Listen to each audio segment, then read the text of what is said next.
नमस्कार बच्चों। अभी हमने पीछे सच्चिदानंद वात्स्यायन अज्ञेय जी की कविता पढ़ी। आज हम तुलसीदास जी के पद पढ़ेंगे। तुलसीदास जी के जन्म 1532 ईस्वी में बांदा जिले के राजापुर गांव में हुआ था और इनके गुरु नरहरिदास जी को माना जाता है। ये राम भक्ति शाखा के कवि माने जाते हैं। तुलसीदास जी के मृत्यु के संबंध में यह कथन प्रचलित है कि सन 1623 में इनकी मृत्यु हुई। तुलसीदास जी को भक्ति काल की राम भक्ति शाखा का सर्वश्रेष्ठ कवि माना जाता है। तुलसीदास कवि ही नहीं, लोक नायक भी कहलाते हैं, क्योंकि इन्होंने जनमानस के हृदय में बस जाए ऐसी कविताओं की रचना की। रामचरितमानस इनकी अनुपम कृति कहलाती है। तुलसीदास जी की रामायण को भक्ति मार्ग का सर्वश्रेष्ठ ग्रंथ माना जाता है। रामचरितमानस के अलावा इन्होंने कवितावली, गीतावली, विनय पत्रिका, दोहावली आदि की रचनाएं भी की। तुलसीदास जी ने रामचरितमानस की रचना अवधी भाषा में की तथा अन्य पदों की रचना ब्रज भाषा में की। विनय पत्रिका में पद और कवितावली में सवैया और कवित्व का प्रयोग किया गया है। इनकी भाषा शैली बहुत रोचक और आसानी से समझ में आ जाने वाली है। ये बहुत ही प्रसिद्ध और बहुत ज़्यादा सर्वश्रेष्ठ कवि के रूप में प्रतिष्ठित हैं। आज हम तुलसीदास जी के पद में पढ़ेंगे जो कवितावली और विनय पत्रिका से लिए गए हैं। अभी जिस पद को हम लोग पढ़ने जा रहे हैं वो कवितावली के बालकांड से लिया गया है।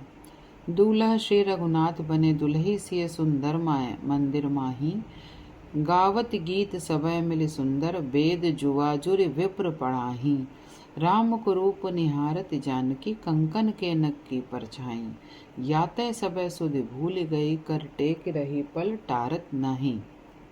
यहाँ पर श्री रामचंद्र जी के विवाह के समय का वर्णन किया है तुलसीदास जी ने। श्री रामचंद्र जी दूल्हे के रूप में हैं और सीता जी एक सुंदर दुल्हन के रूप में घर में हैं। उनके सामने सभी सुंदर सुंदर नारियां मिल करके गीत गा रही हैं और सभी वेद पाठी युवक वेद का पाठ कर रहे हैं, जोरों से वेद का पाठ कर रहे हैं एक साथ मिलकर।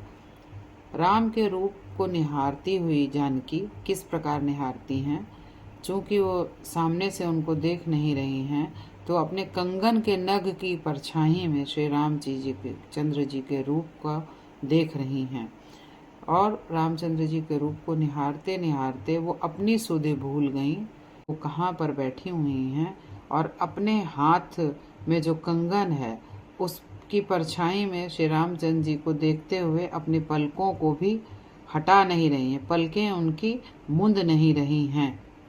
अर्थात श्री रामचंद्र जी का रूप इतना लुभावना है कि सिया सुकुमारी जो हैं श्री रामचंद्र जी के रूप में ही मोहित होकर के उन्हीं को देख रही हैं।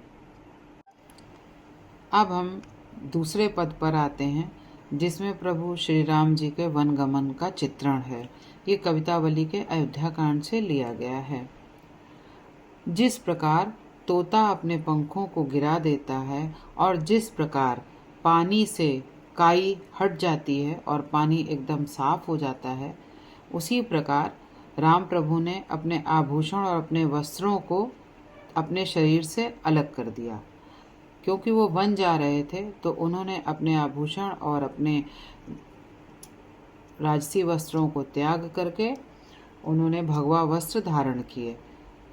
इसके पश्चात उन्होंने अपने माता पिता, सभी प्रियजन और जितने उनसे बड़े लोग थे, आदरणीय लोग थे, उन सभी के साथ बहुत स्नेहपूर्वक बातचीत की, उनसे आज्ञा ली। इसके तत्पश्चात अपनी पत्नी और अपने भाई को ले करके वो वन की ओर चले।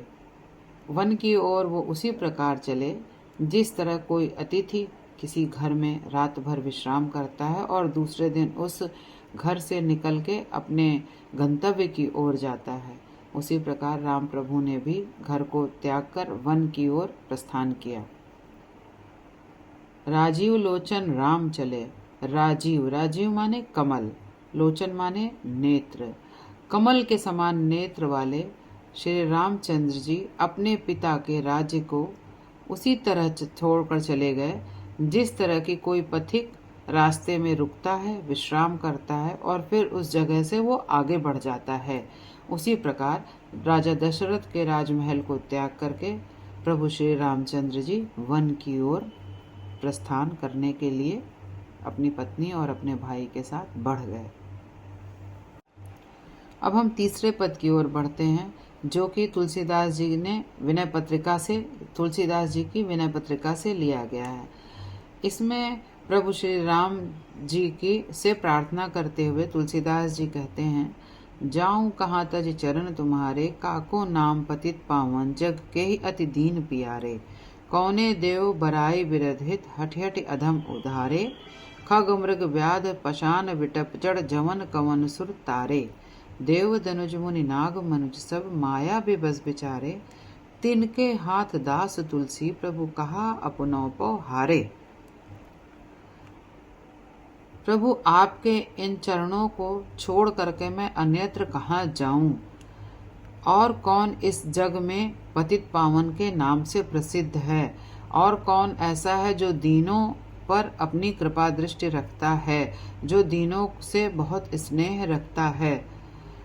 कौन और देव है, ऐसा कौन देवता है जो कि दीनों के हित के बारे में सोचता है और बार बार स्वयं से ही जो अधम हैं उनका उद्धार करता है, जो पतित हैं, जो इस संसार में गिरे हुए हैं, जो हर प्रकार से दीनहीन हैं, उनका उद्धार करता है, उनको ऊपर चढ़ाता है और उन पर अपनी कृपा दृष्टि रखता है। आप ही हैं जो खग अर्थात पक्षी, मृग अर्थात जानवर, खग मृग पक्षी जानवर,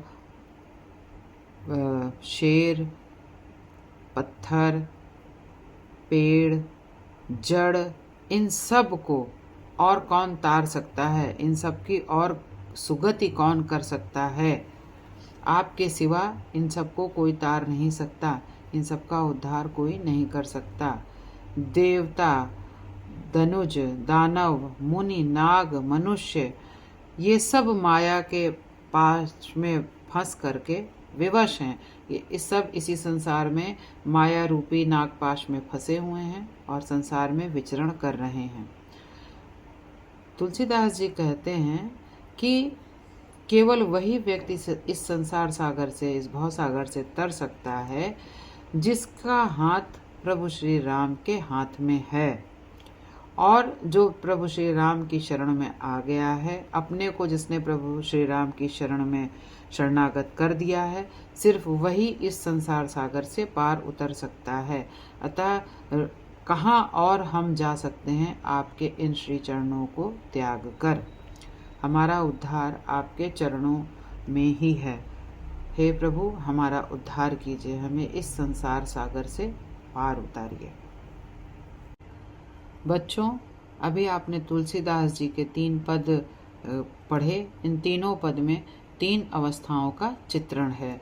एक में विवाह का चित्रण है, एक में वनगमन का चित्रण है और एक में भक्ति रस की प्रबलता है। इस सब को अर्थ सहित मैंने आप सब तक समझाने की कोशिश की है।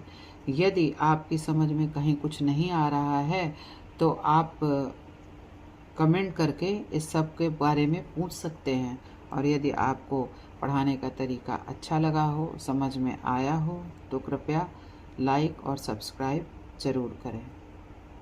नमस्ते।